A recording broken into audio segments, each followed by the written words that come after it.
Oh hey, welcome to the Kill Count Parodies. Today we have the victims in all our favorite Yandere media. I'm excited for today. I'm your host Mari, and welcome to Season 2.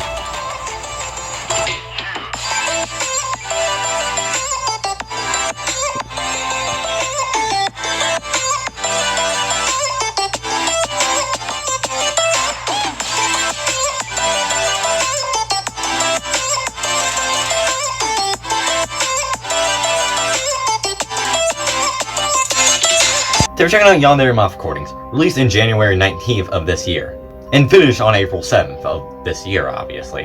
Yandere Moth recordings is a Yandere analog horror series. Finally, we got one of those. Although we could have probably had one if YouTube wasn't a fucking bitch. You don't count. And for those who don't know what a Yandere is,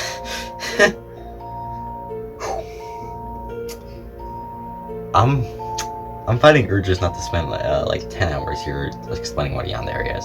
In short summary, a Yandere is pretty much someone who will go out of their way to get the person they love, and pretty much kill anyone who gets too close, especially if it's the same sex as the Yandere. And they also might do stuff like kidnapping and tying the person up in the basement. These fuckers have a full fucking ASMR community. Anyways, I got this kill count suggested by Johnny Appleseed, free, who suggested it on my community post that I said, does anyone know of any Yandere media I can kill count? Which, I'm happy I got an answer. Now, technically, this was Johnny self-promoting their work, and I don't really like it when people self-promote their work on my channel. But, this is Yandere media, okay? I give exceptions easily with Yandere media, no matter what the circumstances is. My fucking computer turned off. Anyways, as I was saying, no matter what, if it's Yandere, I will cover it. I don't care if it's self-promoting your work. I don't care what it is. Yandere shit is my shit. I gotta turn this shit back on real quick. There we go. Back to the kill count. Oh, I should probably mention this. So, Yandere is a mix of two words, actually. Yanderu, which means someone who's very crazy, and dere, which means in love. It's supposed to represent someone who looks very cute and sweet, but also has a very fucking crazy side, especially for the person they love. I've become so obsessed with Yanderes that most of my friends call me the Yandere Master as a nickname. That's not a joke, by the way. I should also say Johnny Appleseed makes a lot more other analog horror 3D animations, like they're doing like a hell of a boss from NAV VHS thing. I haven't checked it out yet, but if it's good, I might kill count it. Now let's move on to Yandere Moth recording. So Yandere Moth recording style follows this Yandere Moth, obviously, and this guy named Gristin, who the Moth loves. And pretty much the Moth, whose name is Martha, keeps giving Gristin notes and gifts. However, I should say, if you're looking for this analog horror to terrify the hell out of you, you're probably not really gonna get that. It has its terrifying moments and very weird ones, but it's not that terrifying. How crazy is this Yandere Moth that has to start killing? Let's find out and get to those kills.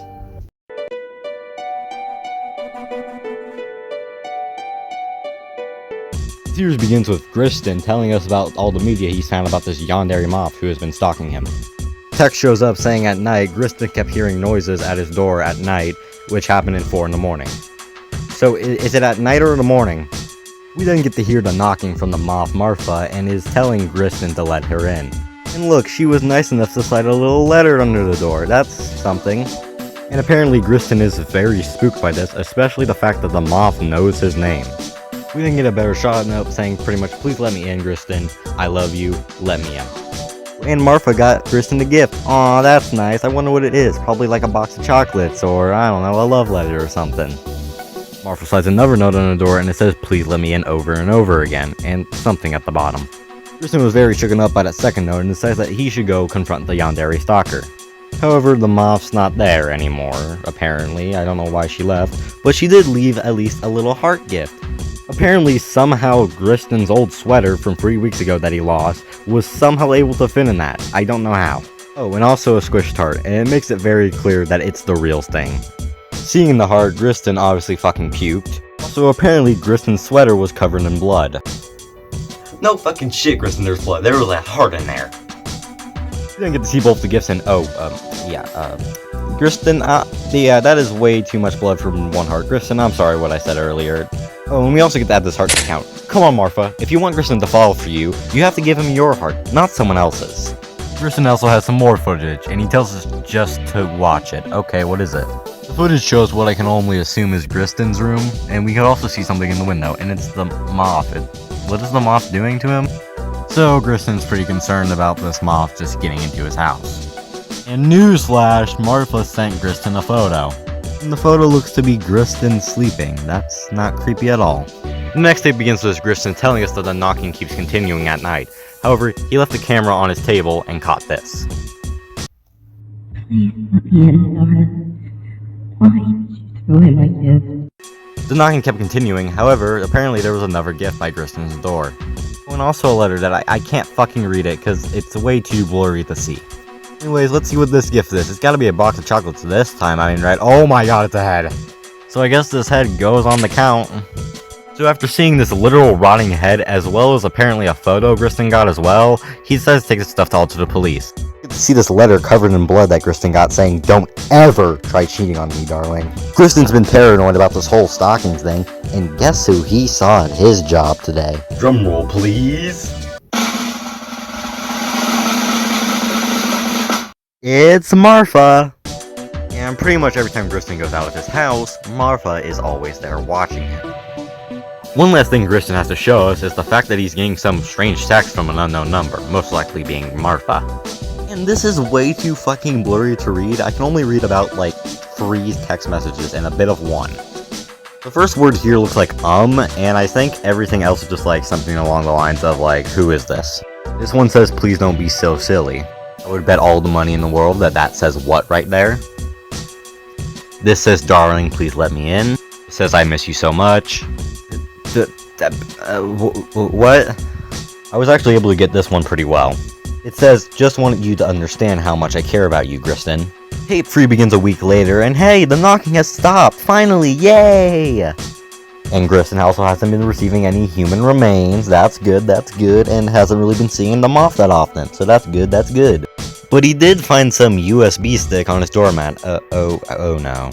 Griston plugged it in, and it was a video inside of it. The video isn't. Okay, what bothers me here is the fact that the text is not in the center, and it's driving my OCD crazy. I'm gonna fix it. You know what? I'm fixing it. This USB has a video of Martha pretty much saying hello to Griston. And she's sorry because she hasn't been sending Griston any gifts. Because, well, she's been busy trying to make Griston feel at home when she kidnaps,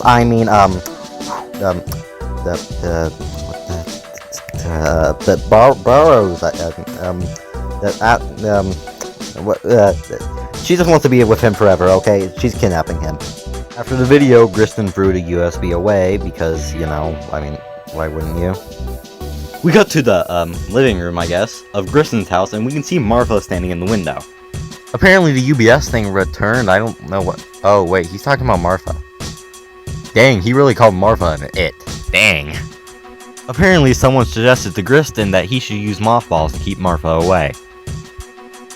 And where the fuck did you get those from? Mothballs are like 1 to 2 inches. How the fuck did you get those? And guess what? The mothballs didn't work. I think they probably would have worked better if they were outside. Oh, he got another note. So the note slides under, and well, it's kind of hard to read after all the moving and how blurry it is, but I was able to get a good shot. Pretty much Martha tells Griston that she ain't no normal moth, but she does admire Griston's intent. Griston, call the cops and god damn it, why the fuck are you going to bed? The next day begins telling us that the scratching of the door has still continued, and Griston hasn't called the fucking cops yet. And apparently it's getting worse, so call the fucking cops. How is it getting worse, you might ask? Well, the Moth is now pounding on the door's probably gonna break down, and that means that the Moth's gonna get in. And apparently the Moth gave Griston another USB. Alright, what does this USB have? Is this a fucking shrine of Griston? What the hell? What the fuck? Okay then. Cool, I guess. Martha made herself beautiful, but however, Griston still doesn't get it. So apparently soon, Martha will show Griston how much she loves him.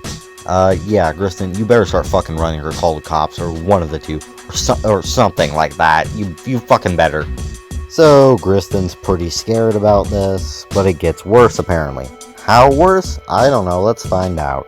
And the part that Kristen's scared about is the fact that the Moth's gonna see him soon. So yeah, call the cops. Newsflash everyone, another update, and apparently the knocking has started again, getting louder, and the door might even break down. Marfa bangs on the door quite a bit and then somehow opens it, because I guess a couple bangs just opens the door. Alright Kristen, think of a great place to hide, the wardrobe. Alright Kristen, you're in the wardrobe. You with me? Kristen? Kristen! Next it begins with Marfa giving us an update this time, with a Metal Gear Solid reference. I'm kidding. Anyways, according to Marfa, her and Kristen are very happy together. I doubt that. And she is right now taking him home. And we get to see Marfa taking Kristen home, as Kristen's in the back of Marfa's car, truck, van, whatever vehicle she drives. Now apparently Kristen tried lashing out at Marfa, which you can't blame him, so for his sake he's going to be tied to a chair in most likely the basement. And when Kristen wakes up, Marfa will introduce herself to him properly. We get to see Kristen tied up to the chair, and yeah, I don't think he's safe. He's with you, Marfa. It's already a red flag. Don't worry about it, buddy, I'm worrying about him. I'm worrying about him. He's tied up to a fucking chair, and no, you guys are not happy together. Where am I? Oh, you're awake. Welcome home. What do you want from me? Why am I here? You were saying what about him loving you? Second to last, it begins with Marfa telling us that Kristen is safe and sound, and why is the text at the bottom? Anyways, Marfa is apparently too scared to show Kristen to us because she's afraid that we'll take him away. However, she will show us this video of giving Kristen another gift. Oh god, is it gonna be someone's liver this time? And oh, it's a piece of cake. Okay, never mind, that's not that bad. And also, Kristen, why are you ass ain't under the covers? Like, shouldn't you be under covers? And why you sleep on a fucking mattress? Marfa, you gave him a fucking mattress? Like, what the fuck's wrong? No, I'm sorry. And that S is pretty much it. For Marfa, at least. Ah shit, I got that blue screen again. Oh wait, never mind, it's connecting to something. And oh my god, Kristen is back and he got his old camera from the Moth. Holy shit. He woke up with that cake right next to him and apparently a message to check on the TV. Oh no. There's a tape on the ground as well as a photo and it looks very familiar to Kristen. Gee, I wonder why. Maybe it's like the girl who fucking kidnapped you. Oh, it reminds you of a girl in your high school that you knew. Okay, I guess that makes a little more sense. Yeah, Kristen, also, I'm gonna assume this is the same girl. I mean, she ain't no normal Moth, she said. Anyways, we get to hear the audio from the tape. Hello, my future boyfriend. This is what I felt. I hope to meet you in the future. I hope you still remember me. I'll probably put a photo on this tape when we meet again. And according to Kristen, it looks like he ain't gonna be sleeping. The seventh and final tape apparently shows Kristen leaving his room somehow. I don't know how he got out of there. And he apparently has this metal pipes thing. Kristen comes up to Marfa and then, well, to the family, son. Don't worry, or do worry, she isn't dead. Luckily, Kristen managed to call the cops ahead of time, so they're already here. And Marfa got arrested and is going to a local mental hospital. A few days since the incident, one of Kristen's friends actually sent him an email about something. And apparently it's a video about the Yandere Moth girl. And she's being interviewed by this officer. So, what made you want to stalk this guy and then kidnap him for as long as you did? What were your motivations? We were supposed to be in love. I loved him and he should have loved me back. For as much care as I showed him, he showed nothing but fear. Maybe that's because you were stalking him, you killed a few people, and you show signs of being completely obsessive and have done a lot of things beyond his consent. You know, that cannot be it. He's just very stubborn. Alright, I think I'm done with this interview. Take her back to the cell. Apparently there was a document linked to this email as well. It's treatment plan for Marfa, stuff like therapy and medication. Cut to someone walking into this room to watch Marfa, just to make sure she's doing okay, I guess. And she has a lot of posters that I think just all say I love you, repeatedly. And even though this was a total nightmare for Kristen, he does hope Marfa gets better. Kristen says goodbye to us and thanks us for helping him on this journey. The series ends telling us that this is in fact the end. Or is it? Because if you wait a little bit, a question mark would appear at the end. Before Marfa went to the mental hospital, did she get us lots of kills? Let's find out and get to the numbers.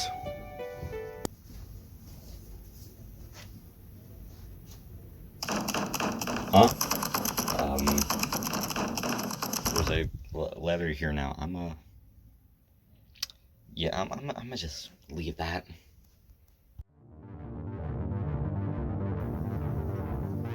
There were only 2 kills in Yandere Moth recordings, the victims both being unknown, which means we get this green pie chart. That's gonna be the first time we see one of those. We have seen 2 kills, funny enough, 2 times before, being in Plan Wants to Die in the Uno edit video, which is kind of funny to think Plan Wants to Die had all female victims, the Uno edit had all male victims, and we get all unknown, so yeah. However, I wouldn't be surprised if both of those victims in Yandere Moth were female, because, you know, Yandere. Anyways, with a total of 7 tapes, that gives the kill on average every 3.5 tapes. I think Firefighter for the coolest kill will go to the head, as it's very disturbing to me, and plus it's very bloody. So yeah, overall, good kill. Final motion for the lamest kill will go to the heart by default. As I mean, it's not too bad, but like, it's nothing too special, I guess. Boop troop boo for the best scare in the series will go to when the Yandere Moth is at Kristen's window and saying, like, why'd you throw my gift away? As it just kind of terrified me, you know? And now, it's time we introduce a new reward. The Crazy Love Bite Award, which will pretty much be going to whatever the most Yandere-like moment was in the series. And that's easily going to when Marva broke into Kristen's house and then kidnapped him. I mean, you don't get much more Yandere than that. And that's it. Yandere Moth recordings were made in January this year and finished in April this year, obviously. And yeah, I enjoyed it. I mean, it's Yandere stuff. Anything that's Yandere, I will enjoy, most likely. I had a lot of fun doing it, but I'm kind of like stressed out at the moment, just kind of tired. So yeah, I don't really have much to say. Go check out the original series, or probably there's no real point checking it out now. So go check out the creators of her works, I guess. So yeah, that's all I have to say. Next film will most likely be the Lululemon music videos, which is funny because some of the music videos also has a Yandere Moth. So I mean, there's that. Anyways, yeah, that's all I have to say. Oh, happy Mother's Day.